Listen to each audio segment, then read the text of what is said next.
안녕하십니까. 죽은 사람의 무덤 앞에 세워지는 돌을 가리켜서 그것을 묘비라고 이야기합니다. 영어로는 톰브스톤, 그레이브스톤 혹은 헤드스톤이라고 말합니다. 여기는 주로 고인의 이름이나 생년월일 또는 죽은 날짜를 기록하거나 또 고인의 사진을 새겨놓기도 하고 또 간단한 기도문이나 좋아하는 메시지를 기록해 놓기도 하는 것입니다. 그런데 무엇보다 중요한 것은 이 묘비는 한마디로 이야기해서 한 사람이 살아온 인생을 압축적으로 설명해 놓은 그런 글귀라고 해도 과언이 아닐 것입니다.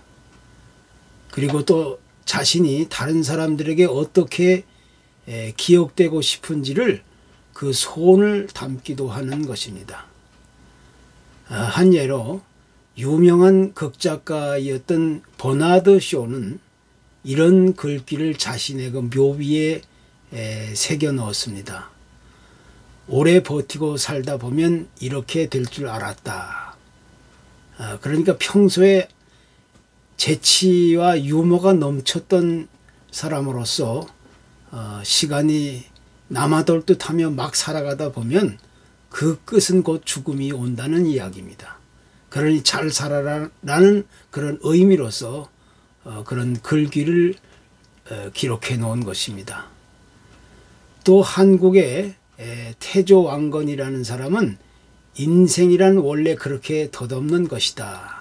이런 비문을 남겼고 또 한국에 중광이라고 하는 이 걸레 스님이 있었는데 이분은 괜히 왔다가 간다 이렇게 이야기합니다. 또 서양의 그 해밍웨이 그 작가는 일어나지 못해 미안하다 이런 말을 적었고 또 모파상은 모든 것을 갖고자 했지만 결국 아무것도 갖지 못했다라는 고백적인 그런 글을 남기기도 했던 것입니다. 또 한국에 천상병이라는 시인이 있었는데 이 사람은 나 하늘나라로 돌아가리라 이 세상 소풍 끝내는 날 가서 아름다웠다고 말하리라 이런 글을 새겨놓기도 했습니다.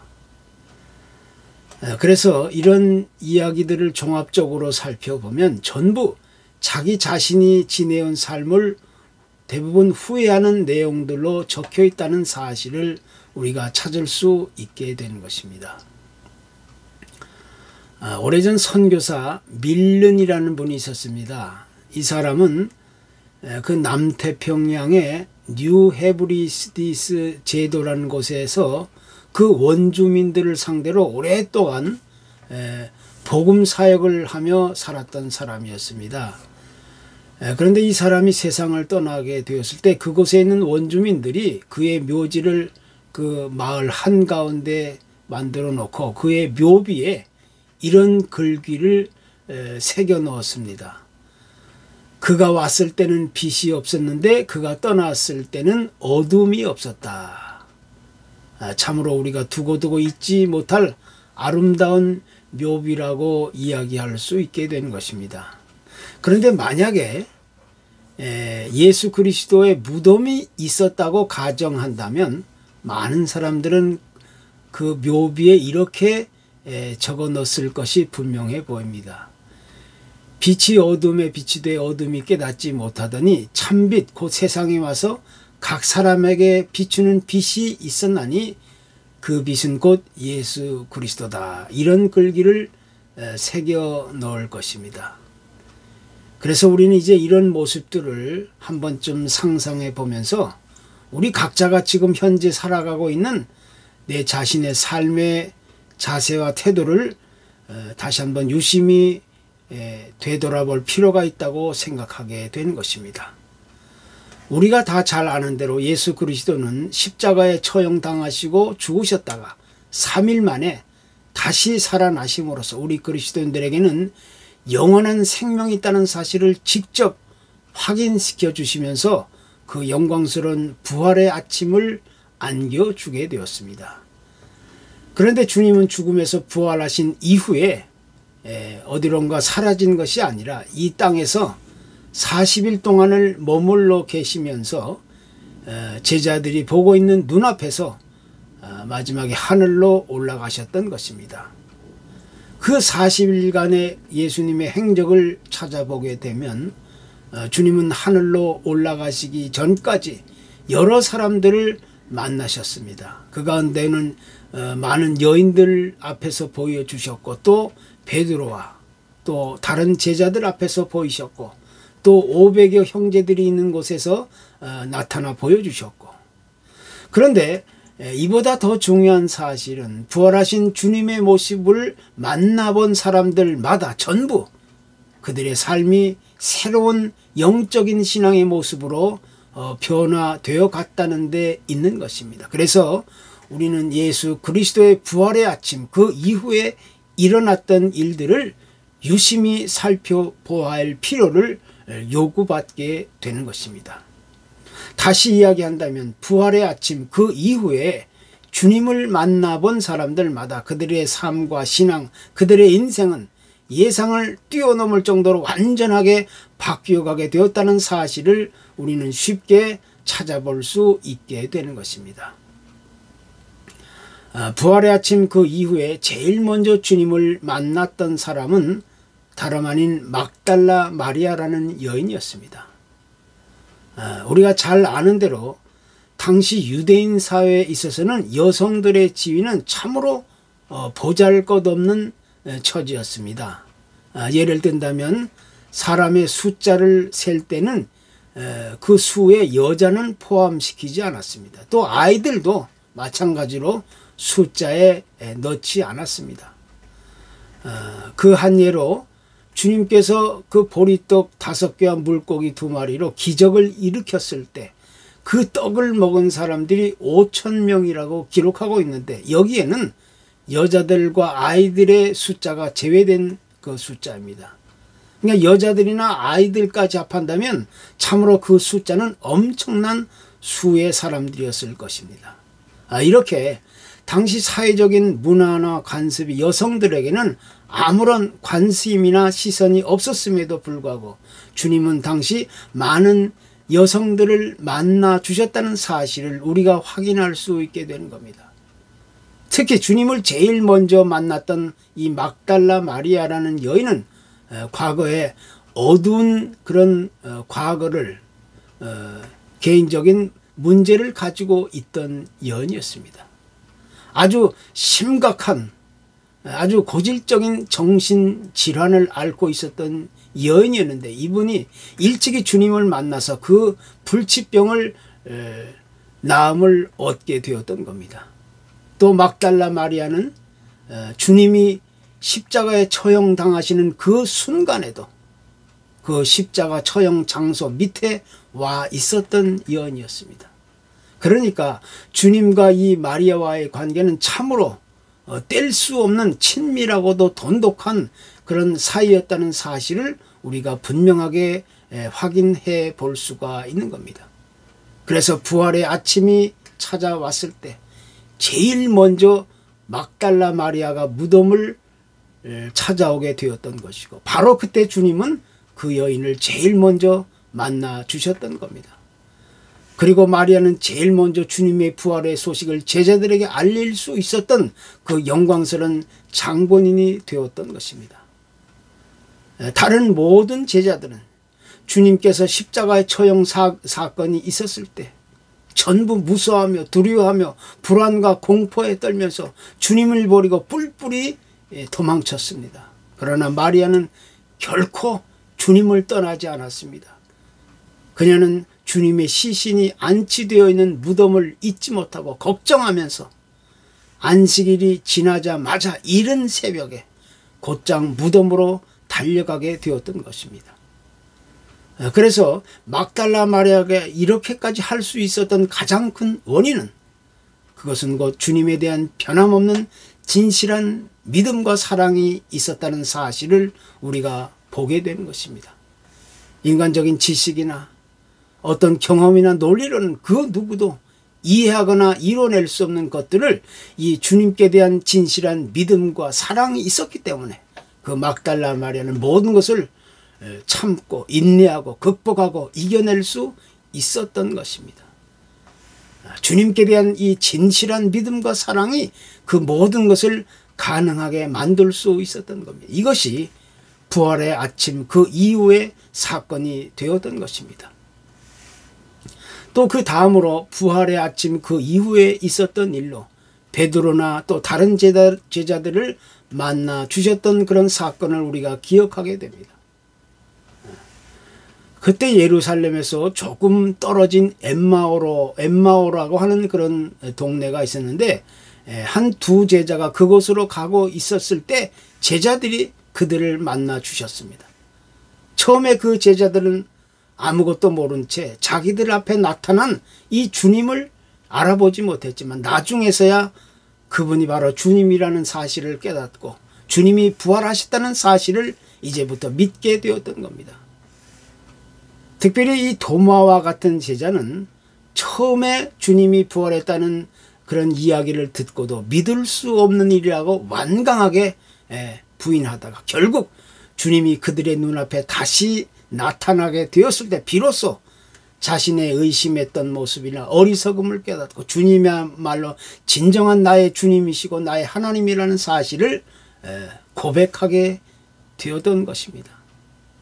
또한 베드로의 경우에 있어서 그는 주님의 십자가 처형 사건이 있던 직후에 큰 실망과 시루에 빠진 나머지 이제는 할 수 없어서 자기 고향 갈릴리로 돌아가 이제 과거에 어부로 살아왔던 그 삶으로 다시 돌아갈 생각을 계획하며 깊은 고민에 빠지게 되었습니다. 그런데 주님은 바로 그곳까지 가셔서 베드로를 다시 만나 주셨던 겁니다. 그리고 거기서 주님은 베드로에게 3번씩이나 물었습니다. 내가 나를 사랑하느냐? 내가 나를 사랑하느냐? 내가 나를 사랑하느냐? 이때 부활하신 주님과의 만남에서 베드로의 인생은 완전하게 바뀌기 시작했던 겁니다. 그렇게 자신만만했던 수제자 베드로였지만 주님이 십자가에서 아무런 힘도 쓰지 못하고 무자비하게 죽임을 당하게 되었을 때 베드로의 신앙은 한순간에 산산이 부서지고 허물어지게 되었던 겁니다. 참으로 자기 인생에 있어서 이보다 더 정말 최악의 비참한 순간이 오리라고는 상상도 못했을 것입니다. 그러나 예수님의 부활의 소식이 전해지고 또 그 이후에 부활하신 주님을 자기 고향 갈릴리에서 다시 또 만나게 되었을 때 베드로는 거기서 아무 말도 할 수 없었던 겁니다.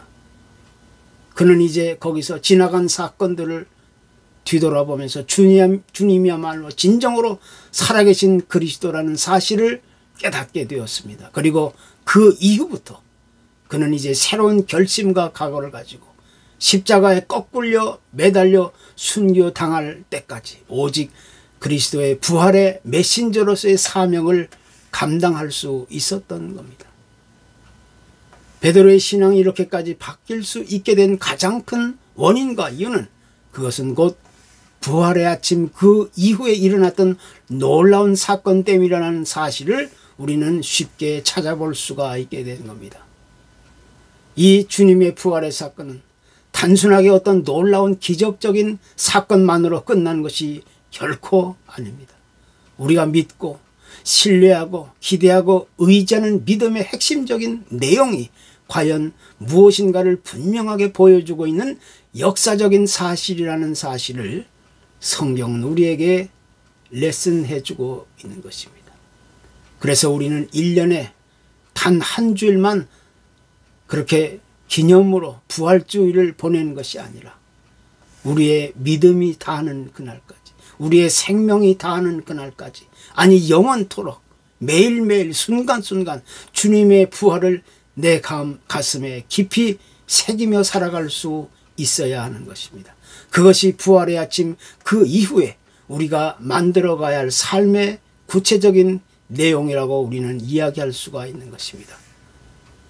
특별히 우리는 여기서 주님의 제자는 아니었지만 그 제자들보다 더 크고 위대한 사역을 이룰 수 있었던 사도 바울을 우리는 빼놓을 수가 없는 것입니다.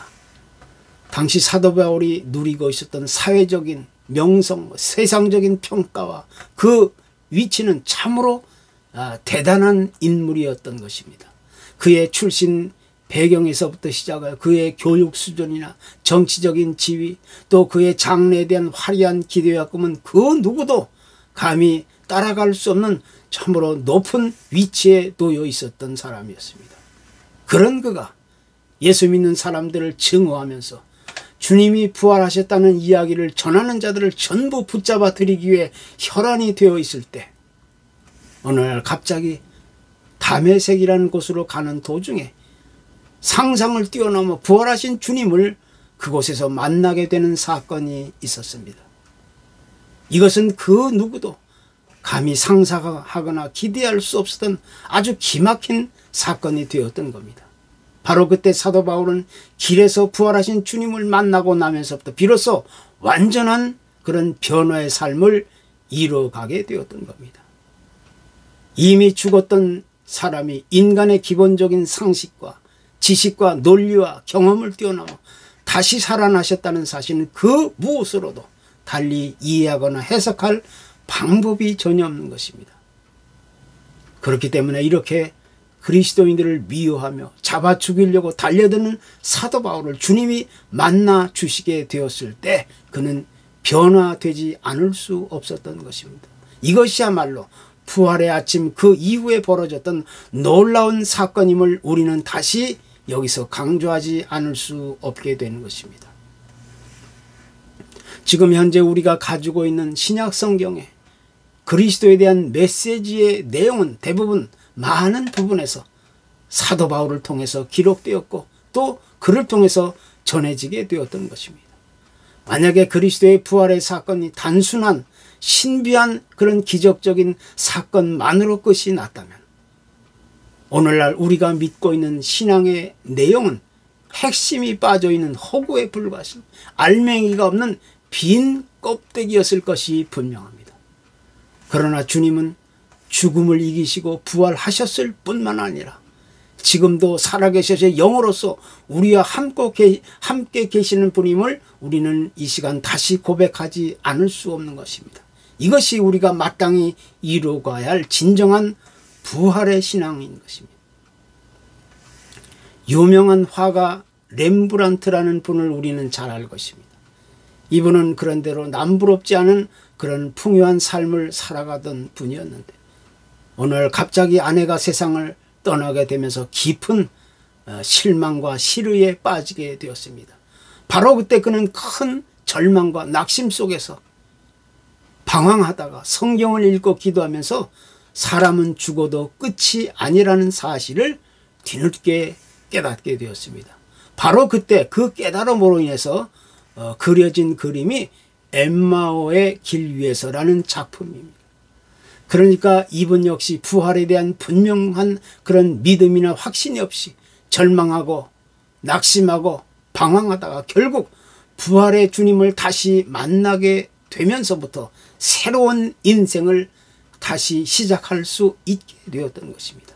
이것이 바로 부활의 아침 그 이후에 인간 역사의 흐름 속에서 반복적으로 계속해서 일어나고 있는 성령의 역사인 것입니다. 그리스도는 이렇게 지금도 살아계셔서 우리 안에 영으로서 함께 해주시는 분이요. 또 이것이야말로 부활의 아침 그 이후에 우리에게 주는 아주 유일한 교훈이고 레슨이 되고 있는 것입니다. 감사합니다.